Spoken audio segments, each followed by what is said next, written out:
Assalamualaikum warahmatullahi wabarakatuh. Perkenalkan, nama saya Helda Yanti dengan NIM 20000005110,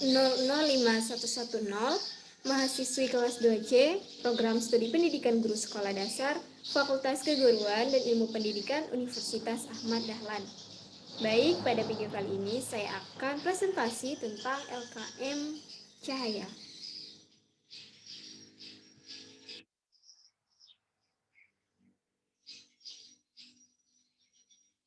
Baik, di sini sudah tertera. Di sini ada jadwal kegiatan yang mana menyiapkan alat praktek ngisi LKM pada hari Minggu dan presentasinya pada hari Senin.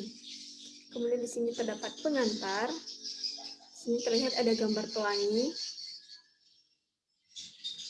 Kemudian terdapat tujuan, yaitu membuktikan sifat cahaya yang terjadi pada peristiwa sehari-hari, menganalisis fenomena sehari-hari yang menunjukkan penerapan sifat cahaya.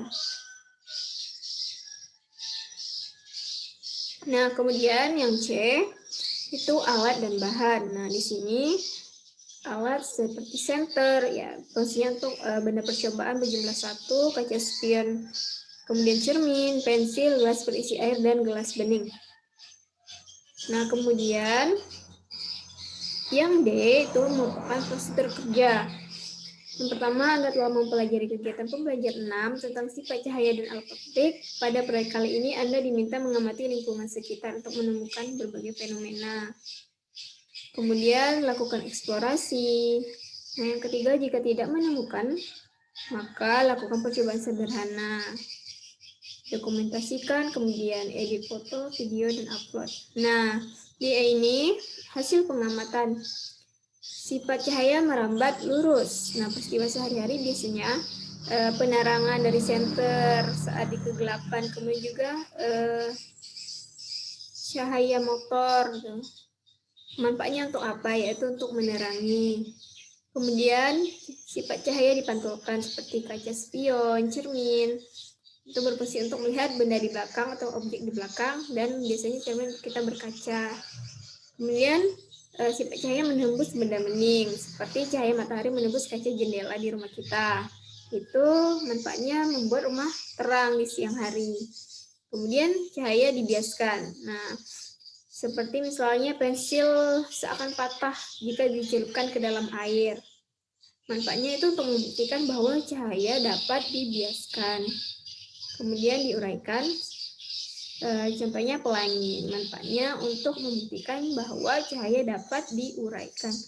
Nah, ini merupakan gambar dokumentasi saat saya praktek. Nah, ini cahaya merambat lurus.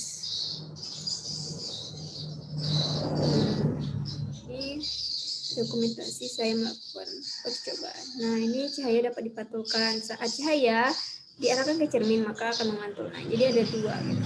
Kemudian cahaya dapat dibiaskan tuh seperti patah pensilnya. Kemudian cahaya menembus benda bening. Nah, ini ada gelas bening. Nah, cahayanya menembus. Kemudian ini yang terakhir adalah pelangi. Ini percobaan pelangi. Cahaya dapat diuraikan.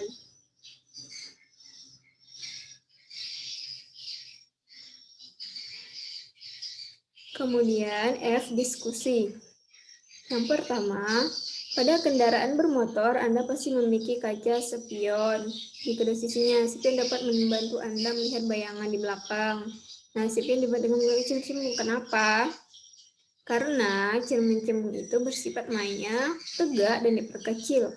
Sehingga objek benda di belakang kita terpantul dan dapat tertangkap dan masuk. Sehingga terciptanya bayangan diperkecil di kaca spion. Kemudian yang kedua, pada gelas bening yang berisi air, Anda dapat melakukan percobaan sederhana tentang pembiasan. Caranya, masukkan pensil ke dalam gelas tersebut dan akan melihat pensil seolah-olah dibelokkan ketika memasuki air atau terlihat seperti patah. Nah, jelaskan fenomena ini dan kaitkan dengan konsep atau molecule. Nah, cahaya yang datang dari medium kurang rapat ke medium rapat itu akan dibiaskan mendekati garis normal. Nah, sebaliknya, cahaya yang datang dari medium rapat ke kurang rapat, maka akan dibiaskan menjauhi garis normal. Nah, udara ini memiliki susunan partikel yang lebih renggang, sehingga molekulnya dapat bergerak dengan bebas. Nah, berbeda dengan air, ia memiliki susunan partikel yang lebih padat, sehingga molekulnya tidak mudah bergerak dengan bebas. Nah, oleh karena itu, udara memiliki kerapatan yang lebih rendah dibandingkan dengan air. Kemudian, yang ketiga, Randi sedang bersiap-siap berangkat ke kampus. Setelah mandi dan berpakaian, Randi bercermin di dalam cermin rias di kamar kosannya. Nah, bagaimana bentuk dan sifat bayangan Randi pada cermin tersebut? Dan mengapa demikian? Nah, bentuk dan sifat bayangannya, bentuknya itu sama persis dengan benda atau objek, atau sama persis dengan tubuh Randi gitu. Jaraknya pun seperti itu. Kemudian sifat bayangannya yaitu maya, tegak, dan sama besar. Bayangannya nyata terjadi karena sinar-sinar pantulnya saling berpotongan. Kemudian yang keempat, Anda tentu sering melihat peristiwa terbentuknya pelangi setelah hujan. Uraikan proses terbentuknya warna-warna pada pelangi tersebut. Nah, cahaya dibelokkan berpindah tempat dari arah lain dari perjalanan satu medium ke medium lainnya, dari udara ke air. Nah, setiap warna-warna pelangi akan dibelokkan pada sudut yang berbeda, sehingga akan memberikan warna yang indah pada pelangi. Warna pertama yang dibelokkan adalah warna ungu, sedangkan warna terakhir yang dibelokkan adalah warna merah. Kemudian yang kelima, yang terakhir, gerhana merupakan salah satu fenomena alam yang dapat membuktikan sifat cahaya. Menurut Anda, sifat cahaya yang mana yang dibuktikan oleh gerhana? Berikan penjelasannya.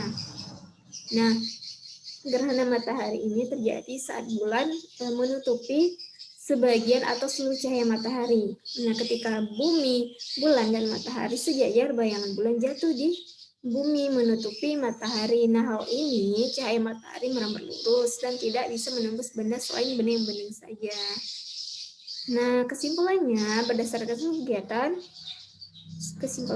bahwa di kehidupan sehari-hari itu banyak fenomena yang bisa kita lihat untuk mengetahui sifat-sifat dari cahaya. Contoh kecilnya misalnya cermin yang sering kita gunakan setiap hari untuk kita mengaca ya sambil kita bersisir dan berdandan. Nah, hal itu membuktikan bahwa cahaya bisa dipantulkan. Nah, kemudian dari fenomena tersebut tentunya ada manfaat bagi kita. Seperti kaca tadi, pemantulan cahaya tadi. Nah, kita bisa ngaca, bisa melihat diri kita. Kemudian kaca spion yang memantulkan cahaya, sehingga kita bisa melihat objek di belakang kita. Nah, seperti itu. Mungkin itu saja yang bisa saya sampaikan. Saya mohon maaf apabila ada kesalahan. Dan saya akhiri. Assalamualaikum warahmatullahi wabarakatuh.